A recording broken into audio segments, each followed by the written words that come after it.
les rencontres avec les textes de Jacques Rancière, personnellement, m'ont traversé. J'utiliserai un terme de Jacques, c'est la foudre permanente. Je voudrais dire que tous les textes sur l'émancipation, ou de toute la théorie d'émancipation, c'est vraiment la théorie qui émancipe vraiment. Elle émancipe de maître, elle ouvre une polyphonie de voix en soi-même d'abord. Donc je parle en quelque sorte en mon propre nom et au nom d'une petite équipe théâtrale qui a travaillé à partir de textes de Jacques, d'un livre de Jacques, Maître ignorant, où nous avons au début fidèlement voulu traduire sur scène, ou mettre sur scène ce livre, et 3 ans après nous sommes arrivés tout à fait vers un autre, on a fait tout un long voyage pour arriver à tout à fait une autre histoire, mais qui parle toujours de l'émancipation, et des thèmes que Jacques vraiment touche là je rejoins tout à fait Leonardo dans la profondeur des choses, c'est-à-dire de cette décentralisation, de déverrouillage de savoir, du pouvoir. On est ce soir à l'université, ce n'est pas pour rien qu'on s'est réunis et que nous, on a aussi accepté l'invitation de notre amie Barbara Delcourt pour essayer de voir s'il y a possibilité de d'autres types de voyages au sein de l'université, qui est quand même le centre de savoir normativisé, de savoir en série, d'une certaine schématisation, d'une certaine clichétisation du savoir, d'une certaine hiérarchie, bien sûr, du savoir, où les clivages entre l'élève et professeur sont énormes.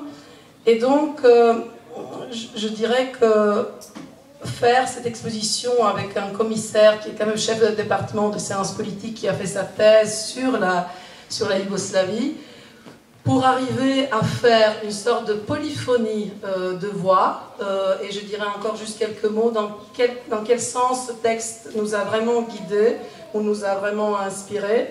C'est dans le sens que pour représenter une histoire, évidemment, ou une histoire d'un pays, ou une histoire commune, on a au début dû confronter les gens qui nous ont dit « mais où sont les historiens avec qui vous allez travailler ?» Et donc, notamment notre ami de Ljubljana, quand on est ensemble, Left-Centric nous a dit « mais c'est pas sérieux, vous n'avez pas du tout des historiens, comment vous pouvez faire un expo même artistique ?» Et nous, on a dit « mais voilà, on est quand même tous un peu historiens, on a écouté beaucoup de récits, on a nos propres souvenirs, on a cette magnifique notion de fiction du passé qui est un terme de Jacques qui, à mon avis, veut dire qu'il y a une sorte de réarrangement de passé, que chacun passe que fiction est un opérateur de mémorisation, et que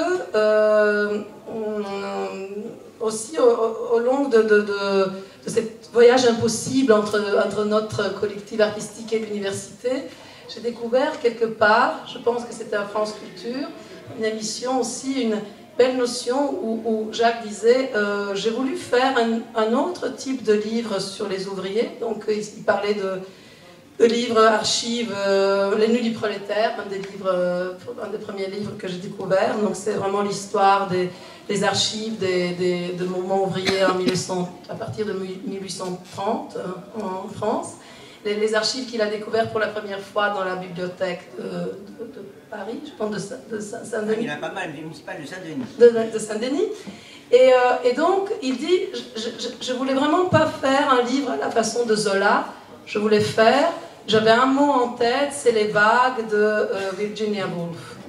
Et je vais m'arrêter là parce que je trouvais, moi personnellement, tellement libérateur ce genre de statement, de dire voilà, on voudra faire un autre type de voyage avec les mêmes éléments, mais on peut s'écarter pour en revenir au même sujet. Ce soir, on vous a invité à découvrir avec nous donc la polyphonie des voix. D'un côté, vous allez voir sur ce panneau les journaux de poche des partisans yougoslaves, où on a découvert à notre grande joie qu'ils ont osé dire au milieu des combats je désire la mer, et ils ont dessiné, colorié, fabriqué eux-mêmes des journaux qui étaient souvent un seul exemplaire ou deux, parce que même il y a un record de 3. C'est quelqu'un qui a vraiment le même journal recopié 3 fois, il a relié, parce que ça, tout le bataillon devait le lire, avec les histoires qu'on a cherchées dans l'histoire de Yougoslavie, dans l'histoire de musée de Yougoslavie, c'est-à-dire les documents, par exemple, qu'on n'a pas beaucoup vu, même en Yougoslavie, c'est-à-dire les lettres que Tito a écrites à Staline en 1948, 5 versions de la même lettre avec plein de corrections, s'écarter de même propos, corriger, et puis finalement arriver à un point où la Yougoslavie était vraiment toute seule dans sa décision de rompre. Quelques années vraiment très, très longues dans son histoire, elle était complètement un peu dans une solitude assez je veux dire, jamais vu. Il y a un film qu'on m'a montré qui montre que de côté de l'Ouest ou de l'Est, c'était vraiment, il n'y avait pas beaucoup d'amis. Donc voilà, l'histoire avec grand H, avec des histoires des gens anonymes, c'est ça qu'on voulait faire. Alors, moi, on va passer aux questions, parce que c'est ça qu'on est là aussi pour ça. Vous avez eu déjà une question que vous avez voulu poser à Jacques, après on va enchaîner quelques questions, voilà. Donc, on avait une question qui est toute simple et qui va peut-être sembler un peu égocentrique, mais on avait envie juste de voir comment vous réagissiez à notre proposition. Voilà, tout simplement. Daniel déjà. Bien sûr, pardon. Alors on va juste peut-être aussi présenter Daniel, qui était professeur de philosophie à lycée Montaigne. Et j'aurais, par rapport à ça, après une question spécialement pour Daniel. Voilà.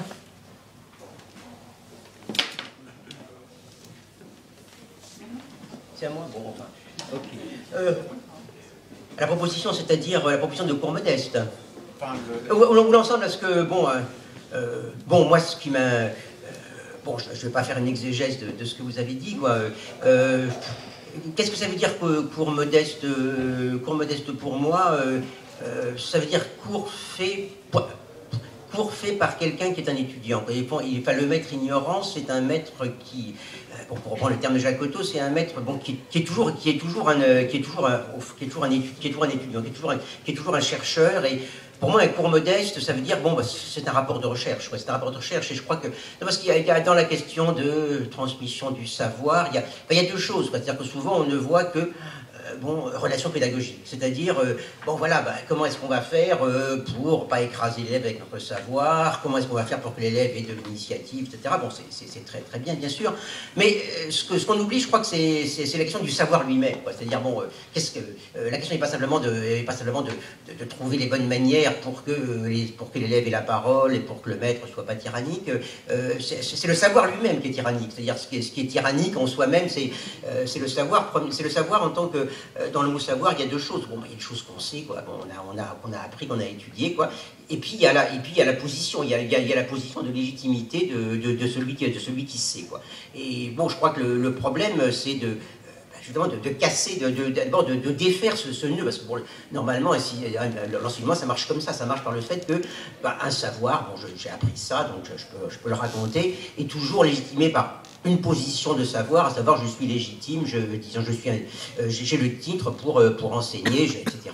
Et je crois que le problème c'est de casser ça, et casser ça, ça veut dire d'abord casser ça dans son propre rapport au savoir. C'est-à-dire, on voit bien que parmi les enseignants, il y en a deux, il y a ceux qui savent et puis il y a ceux qui ne savent pas. Et ceux qui ne savent pas, ça ne veut pas dire qu'ils sont nuls, et ceux qui savent, ça veut pas dire qu'ils sont très forts. Non, ceux qui savent, ça veut dire c'est toujours ceux qui disent j'en sais assez.